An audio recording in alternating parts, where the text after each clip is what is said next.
Hello everyone, welcome back to Thai-cooking-tmtab.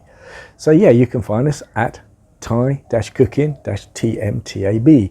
However, while we're saying that, I want to thank everyone that's left comments on Wutt Suntorn at Thailand Warner Beach. Again, I'm trying to move you from that channel to this channel for ease, but I received a lot of emails at Thailand Warner Beach about the cooking, and you found the full recipes so far very, very useful. You've done them, you've cooked, you've impressed your friends and family, and the comment was that you actually found the whole process easier than you first expected. So yeah, that's really, really good. So now let's get on to the criticisms that I received. Okay, so my only criticism is people obviously don't like me using metal on metal, and I would totally agree with you. When cooking, you should never use metal on metal. I know a bad workman blames his tools, but unfortunately that day the kitchen here was really busy as they were preparing meals for the family, so I kind of got it at the wrong time. However, going forward, that won't be happening again. I won't be using metal on metal, so I hope we got that sorted. Yes, so what are we cooking today? Now I'm going to teach you how to make an authentic dish. Now don't panic when I say this word, because most people panic and think it's far out of their reach, but today we are going to cook a Massaman curry. Yeah, so the only thing is that I would probably suggest is I have been making this paste, and I will show you now. So this is the Massaman curry paste. I'll be making this probably for about a couple of hours. Now I'm not a professional paste maker or curry paste maker by any stretch of the imagination.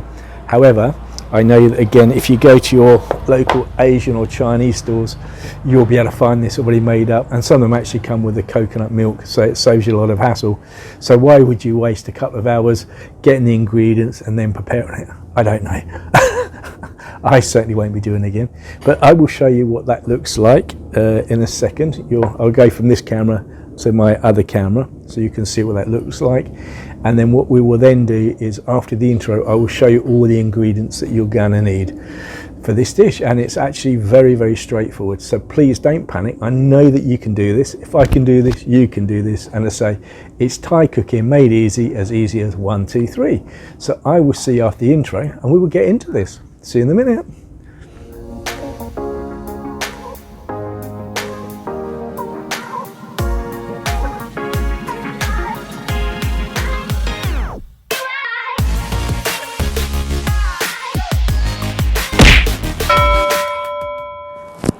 So as you can see, this is what I got. I spent about 50 grams of effort for about an hour or so of work, but that's where I say it'd be easier if you just go to an Asian shop and you then just purchase it already made. But yeah, it was a challenge, but I enjoyed it nevertheless. But as I say, if you want to try and make it yourself, make the Massaman paste yourself, I will drop a link of a nice Asian lady that will make it with a blender, and I think it saved quite a bit of time, but I just wanted to try it my own way. Hello everyone, welcome back from the intro. So yeah, now I'm going to show you the ingredients you're going to need to make your Massaman curry. Now I'm just making a meal for 2 people, but if you needed to make for 3 or 4, then I would sort of add more ingredients and probably a bit more paste. The only thing I would suggest is that it'd be better if you went to an Asian shop, Chinese shop, to get your Massaman paste, or if you can get it from a supermarket, then buy the Massaman paste made up already. So it was very time consuming. I did enjoy doing it, but it was very time consuming for the amount of effort and the amount you're going to get from it. It's probably far better and cheaper for you to actually go buy the curry paste already made up. But let's have a look at the ingredients. So as I say, we're going to use the table camera. So you're going to need your Massaman paste. You're going to need 400 grams of chicken, or you could use any other meat, chicken, beef, pork, entirely up to you. So those ingredients here, but you use around 400 grams. That'll be enough to get you get a decent meal. Maybe add a bit more if you had in extra people. So let's take that out of the way, and let's take the chicken out of the way. Okay, so you're going to need potatoes. You're going to need potatoes. So I'm using 2 big potatoes, and then I've cut them up into squares. So that's about as much as you're going to need. And again, as I said before, if you're adding more people, add more. Now alternately, when I'm in the UK, I actually buy the tin of new potatoes and put that in my Massaman. Oh, and all the flavours suck into that new potatoes, so that's a real good thing to do. But in the meantime, if you haven't got new potatoes, then just use regular potatoes and cut them into cubes, so about that much. So that's 2 potatoes there. Then you're going to need onions. So again, when you're cooking a massaman, depending on what region you are in Thailand, people make them slightly differently. So different flavours, different tastes, some different ingredients. I've seen people use carrots, but to me, adding carrots to a massaman isn't really traditional. But horses for courses. So so there are different variations out there. And if you go to different Thai restaurants in the UK or around the world, every taste of a massaman curry is slightly different, because it's cooked with feeling, not with a quarter this and a quarter that. Although I'm going to give you that, but it's best to do it by feeling and bit by bit. But I will give you some sort of measurement guide, but really you should be doing it from the heart. You should be feeling your way through it. So we've got onions, but you could use shallots, and that gives it a nice rich taste as well. But in this case, we're just using traditional everyday onions.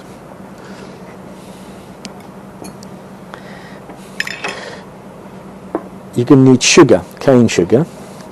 So I'm using about 2 tablespoons there. But again, anything you do with Thai cooking is you do it by feeling. So add a bit, add a bit, add a bit. Don't put it all in one go, because it'll end up too sweet and you don't want to ruin your dish. So everything is about adding slowly. You're going to need 2 tablespoons of cooking oil. 2 tablespoons of cooking oil.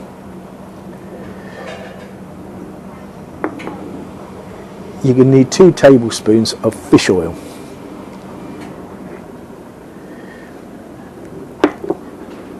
You're going to need peanuts. Now this bowl's quite a bit here, so I'd probably go for a little bit less than that, probably about half of this amount.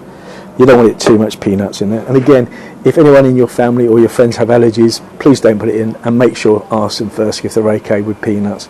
But generally the peanuts make it that little bit more special. So you're going to need some tamarind. Now this is a fruit, however in Thailand it's readily available, so you can make it yourself. So this is what you do. So you take your tamarind, you put it in with hot water, and then you mix it into a paste, and it comes like this. But I know that if you go to a good Asian shop, you can get it already made, and that's what you need to do. But that's it. So that's everything, all the ingredients you need. And as we do, I will tell you how much the stuff you need. But really, when it comes to Thai cooking, you need to feel your way through it, and you need to taste it. Add a little bit, add a little bit, add a little bit, until you're happy with the taste. Don't throw everything all in one go, because you ruin the dish, and that's not the idea. So we're going to make this easy cooking step by step. So so here we go. So now we're ready for the cooking process. So the first thing you're going to use is about 2-3 tablespoons full of a vegetable oil. And then you pour that in, and of course you wait for it to get really hot. Now that's in. You're going to need to add then the paste that we made earlier. So this is the paste that took me quite a long time to make. But you put that in there, now that it's nice and hot. So now that you've added your massaman paste, you then add half of the coconut milk.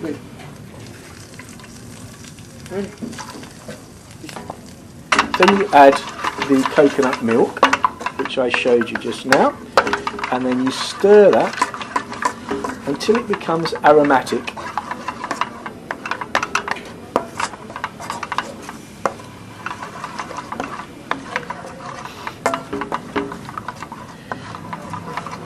Then once you've got it to that consistency, you will add the chicken.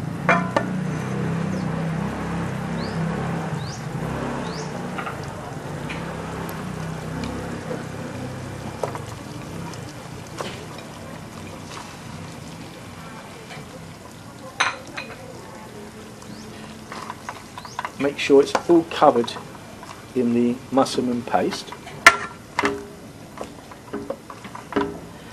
Make sure everything's all coated really nicely.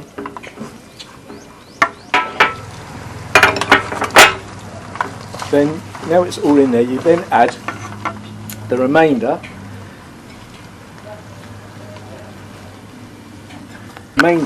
of the coconut milk.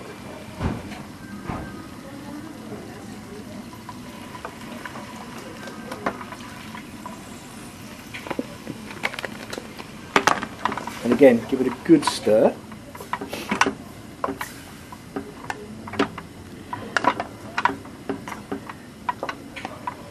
And let it come to the boil a bit first.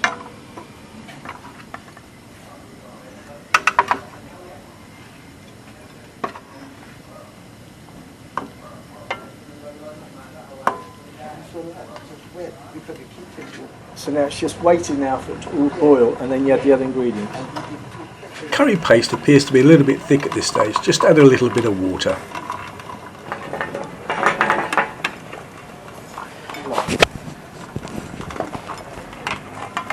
And then give it a good stir as it boils up.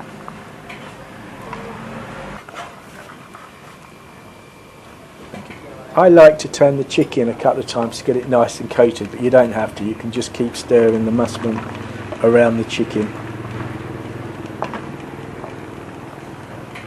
As I didn't mention before, as I always mention, is keep some water to the side, just in case things get a little bit toasty and you just need to add a bit of water.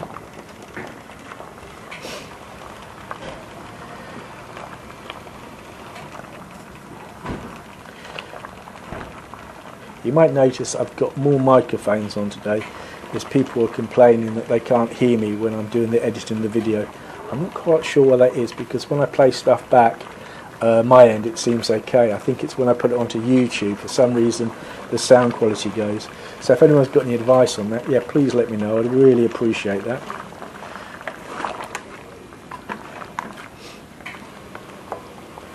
It's getting nice and bubbly now.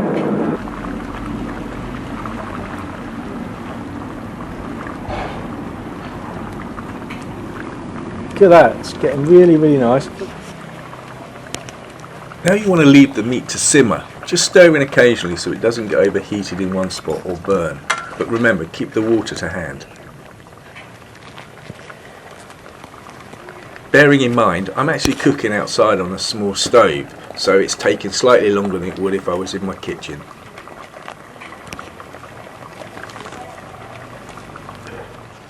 The chicken had been simmering for about 10 minutes with the occasional stir. Again, keep an eye on it, make sure it doesn't burn. Right, now that the chicken's had time to cook, it's now best to now add the potatoes, because they're going to need a little bit longer to cook. So while I've got this all prepared, I don't think we're going to need all of them. Again, as I said, Thai cooking's all about the feel.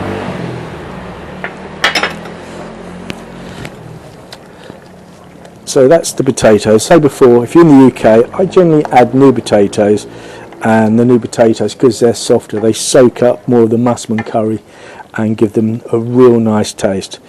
But as I say, using general potatoes like we're using here is good enough. That's what the dish calls for, is potatoes. So as I say, I'm just making this for 2 people, but if you want to make it for more, then add more ingredients and you might need a bigger pot.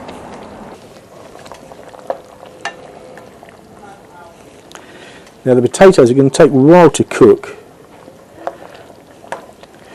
but yeah, just stir them in, make sure they get a good coating of the massaman curry. So once the potatoes are nice and soft, you then add the onions.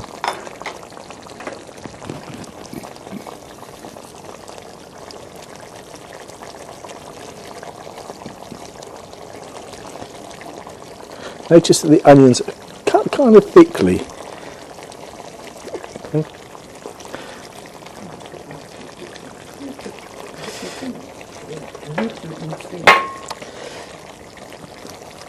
So add all the onions. Again, give it a good stir. Make sure that the massaman curry paste covers all the ingredients. So because it's looking a little bit dry, just going to add just a little bit of water, not too much. Give it a good mix round, and again make sure that the onions are covered in the massaman paste. And then what we're going to need to do is we're going to add the fish oil, but not too much. As I say, generally it goes by feel, so I'm just going to use half of that amount. and then we'll taste it later, and I might add then the rest later. But as I say, don't put everything all in one go, because it will affect the taste of the massaman. Then add some of the sugar. Again, there's 3 tablespoons here, but I'm just going to put about a tablespoon and a half in there. And again, later on, depending on taste, we can add a bit more later. Give it a quick stir, and then you want to add the tamarind paste. Again, there's quite a lot of it there, but we're not going to add all of that. We're just going to add maybe bit by bit, again by taste. Don't forget to like and subscribe and email me and I will send you a recipe card. So add the tamarind paste, about that much, which should be plenty. And again, we can always come back later and add some more if we need to. And again, stir everything in. And again, it's all about taste and all about feel. So again, get everything all mixed in there nicely. And the last thing you need to add later is the peanuts. Again, only if people don't have any allergies. If they do have allergies, obviously you leave them out. But now we just give it all a bit of a mix. And again, we'll now let that all boil to a simmer.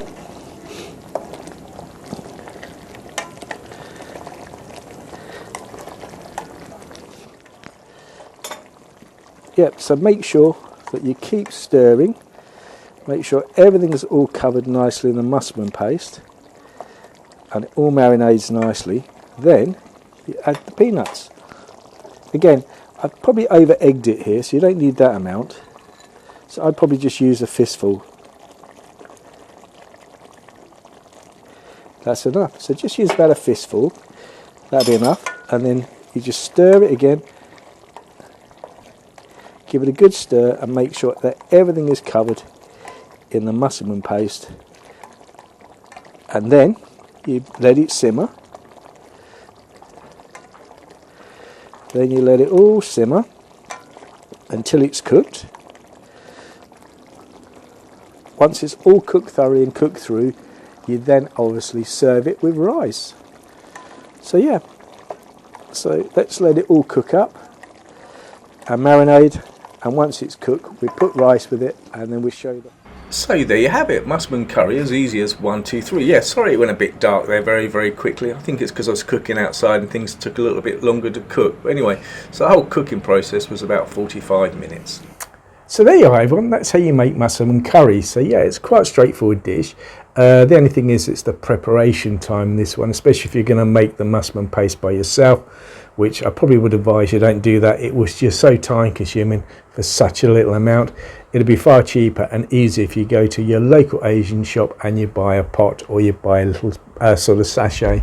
But other than that, yeah, it was quite straightforward. To say prep time, cooking time, it was about 45 minutes. I do apologise that it got dark very quickly. As a fact, I think I spent too much time making the paste and then getting into the cooking and cooking outside. Generally the burner I use for small simple dishes is pretty fine, but I think because it was a long process with the cooking of the chicken needed to be cooked properly, the potatoes need to be really soft and everything needed to marinate together, so the whole cooking process was about 45 minutes.